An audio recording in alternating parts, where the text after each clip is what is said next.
দেখো দেখো মামা তোমার জন্য কি নিয়ে আসছি। তোমাকে কথা দিছিলাম না মামা, 1 লাখ, 2 লাখ, 3 লাখ, 4 লাখ।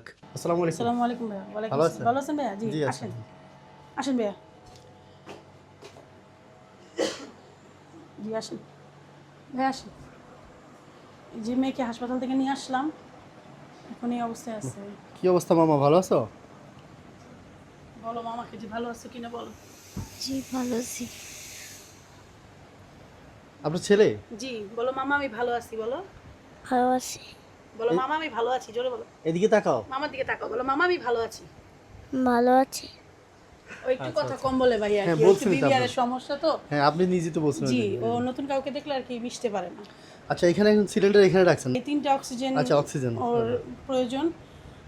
আর ওই যে আচ্ছা। মেশিনটা যেটা ওটা ওর একটা ডাক্তার আর কি ওকে দিছে। এই যে এটা জি জি ওকে ডোনেট করছে। ওর এই অবস্থা দেখে আচ্ছা। আমার কান্না দেখে তো স্যার আর কি বলছে যে ওনার বাবার মানে কি ছিল। হাসপাতাল থেকেই? জি মহাখালী বক্ষব্যাধি হাসপাতাল থেকে। মানে এটা হাসপাতাল থেকে অক্সিজেনের জি, মেশিনটা জি। দিছে না? জি ও স্যার আর কি ওনার আব্বা মারা গেছে তো উনি বলছে যে আমার মেয়ের অবস্থা দেখে আমি অনেক কান্নাকাটি করছি। আচ্ছা, বলছে যে ডাক্তার জি, নিজে জি, ডোনেট নিজেই করছে? ডোনেট যাক, করছে যে আলহামদুলিল্লাহ। বাচ্চাটাকে ডোনেট করলাম ও ভালো থাক আচ্ছা, এই আর কি ভাইয়া। তো মানে এখন কি সিলিন্ডার থেকে ওইটা মানে অল্টারনেট কাজ করে ওইটা না? না ওইটা ডাইরেক্টলি কাজ করে ভাইয়া, কারেন্ট চলে গেলে আমার এই 3টা আর কি আচ্ছা, ব্যবহার আচ্ছা। করার প্রয়োজন মানে হয়। অক্সিজেন ওখান থেকে দেওয়া যায়, এখান জি থেকে এখান দেওয়া থেকে যায়? দেওয়া যায় ভাইয়া। মানে এগুলো আপনার নিজের সিলিন্ডার কিনা? জি ভাই এগুলো আমার নিজের।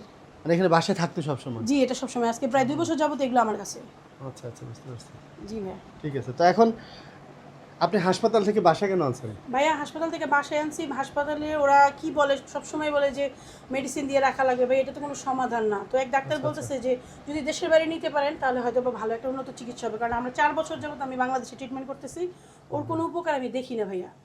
তো এই জন্য আর কি আমরা চাইছি যে যদি দেশের বাইরে নিয়ে একটু চিকিৎসা করতে পারি এই আর কি, যদি আল্লাহ সহায় থাকে। মানে এখন আলহামদুলিল্লাহ আমাদের একটা জি জি ক্যাশ হয়েছে, এই জি জন্য ভাই, আমরা এখন চেষ্টা আলহামদুলিল্লাহ, করবো একটা। আলহামদুলিল্লাহ সবার রহমতে আপনার ইয়েতে সব আলহামদুলিল্লাহ যতটুকু আসছে শুকরিয়া আল্লাহর মানে দরবারে। মোট কথা হচ্ছে, দর্শক আপনারা যারা ভিডিও দেখছেন, মানে আমরা ও যেখানে হাসপাতালে ছিল, সরকারি হাসপাতাল, চিকিৎসা ঠিক আছে চলতেছে, কিন্তু বেটার কোনো রেজাল্ট আমরা Result পাচ্ছিলাম আমরা না। পাচ্ছি হ্যাঁ, না মানে ভাইয়া। টাকা হলে আমরা মুভ করবো অন্যদিকে, এই জন্য ওকে মূলত হাসপাতাল থেকে বাসা নিয়ে আসা। বাসায় নিয়ে আসা। এখন টাকা যেহেতু হয়েছে, এখন আমরা মানে খবর নিচ্ছি কোথায় কি করা যায়।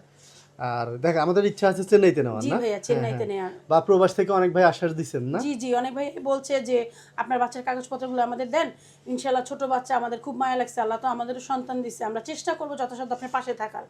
অনেকে আমাকে রেসপন্স করছে ভাইয়া। জি জি। অনেকেই নিজের মেয়ে হিসেবে ওকে মানে মাইনা নিছে যে উনি আমার সন্তানের মতো, আচ্ছা আচ্ছা আমরা ওর পাশে আছি, আপু আপনি আগায় যান, ইনশাল্লাহ আমরা আপনার পাশে আছি আচ্ছা এই আর আচ্ছা। কি ভাইয়া। জি জি। সবাইকে শুক্রিয়া আর কি, যতটুকু অল্প সময় আমাকে হেল্প করছে আপনার মাধ্যমে, শুক্রিয়া বলা ছাড়া আমার কোনো ভাষা নেই ভাইয়া। আমার জন্য সবাই দোয়া করবেন।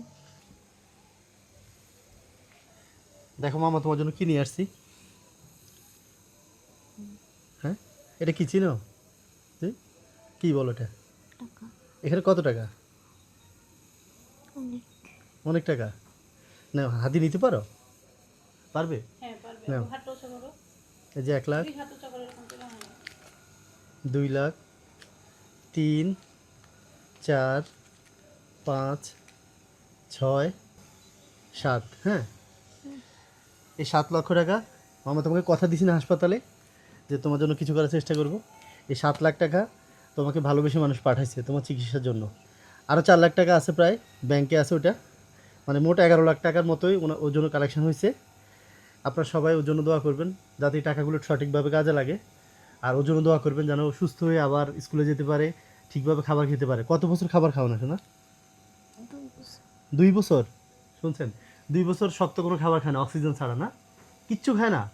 স্যালাইন স্যালাইন চলে যাও ভাত চামচ দিয়ে একটু একটু একটু একটু। আহা, দেখছেন, মানে ও বাচ্চাদের যে একটা শখ খাবারের ওইটাও পারে না। পারে না। বা আইসক্রিম দেখলে বাচ্চাদের, বা চকলেট দেখলে, কেক দেখলে এগুলো খাইতে পারে না। খাইতো না। তোমাকে বলছি না অসুস্থ মানুষের দোয়া কবুল হয়। হ্যাঁ, তুমি দোয়া করছিলে না ওই দিন, দেখছো? 3 দিনে তুমি 11 লাখ টাকা মানুষের কাছ থেকে পাইছো, 11 লাখ টাকার ভালোবাসা পাইছো, দোয়া পাইছো। কত মানুষ তোমার জন্য দোয়া করছে, ওর জন্য কত মানুষ দোয়া করছে, অনেকে ফোন দিয়ে ফোন দিয়ে, হ্যাঁ, কান্নাও করছে। যারা টাকা দিতে পারে নাই তারা ভিডিও শেয়ার করে ভালোবাসা দিচ্ছে। আপনাদের দোয়া, টাকা দিয়ে আসলে কিছু হবে না। টাকা হচ্ছে হয়তো বা চিকিৎসা করালে ও সুস্থ হইতেও পারে, না হইতে পারে, কিন্তু দোয়াটা আপনাদের কাজে লাগবে, ঠিক না? আপনার টাকা দিচ্ছেন, সাথে নামাজ পড়ে দোয়া করবেন সবাই। যে যেখান থেকে পারছেন ওর জন্য যা সাহায্য করছেন সবার প্রতি আন্তরিক কৃতজ্ঞতা অনেকে ওকে ফোন দিয়ে, ওর আম্মুকে ফোন দিয়ে উল্টাপাল্টা কথা বলছেন, প্রতারক বলছেন। আমরা ওর বাসায় চলে আসছি এবং ওর এলাকায়ও সবাই ও সম্বন্ধে ভালো করে জানে। এবং আপনারা দেখছেন হয়তো কমেন্ট বক্সে, আমি যখন ভিডিওটা পোস্ট করি, শত শত মানুষ ওর কথা লিখছে যে সত্যিকারের অসহায় সে, আমি চিনি, আমার পাশের বাসা, এরকম অনেকে কমেন্ট করছে। হ্যাঁ, অনেকে দেখছে। আর আমি তো হাসপাতালে গিয়ে আপনাদেরকে দেখাইছি। ধরো মামা, এগুলো দিলাম তোমাকে, 11 লক্ষ টাকা আছে, তুমি এগুলো দিয়ে দেখো, দোয়া করো যাতে তুমি সুস্থ হয়ে আবার স্কুলে যাইতে পারো, ঠিকভাবে খাইতে পারো। হ্যাঁ, হ্যাঁ, বলো সবাইকে, সবার উদ্দেশ্যে কিছু সবাই বলো। আমার জন্য দোয়া করবে, আমি যাতে আবার সুস্থ হয়ে স্কুল যেতে পারি। ও কিন্তু হাসপাতালে ওই দিন বলছিল যে আমি স্কুলে যেতে চাই, বুঝছেন? সত্যিকার অর্থে ওর দিকে তাকালে মনে হয় পৃথিবীটা কিছুই না। ওর অক্সিজেনের পেছনে প্রায় প্রতিদিন 3,000 টাকার মতো খরচ হয়, আর আমরা প্রতিদিন বিনামূল্যে কত হাজার টাকার অক্সিজেন খরচ করছি, তার হিসাব কি আমরা রাখছি? আমরা কি একবারও আল্লাহর দরবারে এর জন্য শুকরিয়া আদায় করেছি? গ্রেডে বৃত্তি পাইছে আমার মেয়ে, তখন খুব অসুস্থ ছিল, তারপরেও সে বৃত্তি পাইছে, আমার সবচেয়ে বড় পাওয়া। আর ওর খুব হাতের লেখা খুব সুন্দর। আচ্ছা, এটা বৃত্তি পাইছে না? জি, বৃত্তি এটা পরীক্ষা 24 সালে। শাহবাগ জাদুঘর থেকে দিয়েছে। আচ্ছা আচ্ছা, জি ভাইয়া। একটা সুন্দর হাতের লেখার জন্য জি, না? ও হ্যাঁ, খুব হাতের দ্বিতীয় লেখা স্থান। খুব সুন্দর, ও পুরো বাংলা বোর্ড বইয়ের লেখাগুলো কপি করতে পারে, আচ্ছা। এই জন্য স্কুল থেকে দিছে। আর এটা যে শুভেচ্ছা অভিনন্দন, খেলাতেও যাইতে পারে না, তারপরে শুধু খেলার পরে আচ্ছা। প্রাইজ পাইছে, এটা আর কি ওকে হাসপাতালে দিয়ে গেছিল ওর প্রিন্সিপাল আইসা। আচ্ছা মামা, এখন চলে যাব। হ্যাঁ, তুমি কিছু বলবার? সবাই ভিডিওটা শেয়ার করবেন, আমি আবার আগের জীবন ফেরত পেতে চাই, আমার জন্য সবাই দোয়া করবেন। আপনারা যে যেখান থেকে ভিডিওটা দেখছেন, ভিডিওটা শেয়ার করে দিবেন, যেমন এরকম অসহায় মানুষের পাশে আমরা আরও দাঁড়াইতে পারি। ওর একটাই চাওয়া, ও যেন সুস্থ হয়ে আবার স্কুলে যেতে পারে। ও বারবার একই কথা বলতেছে।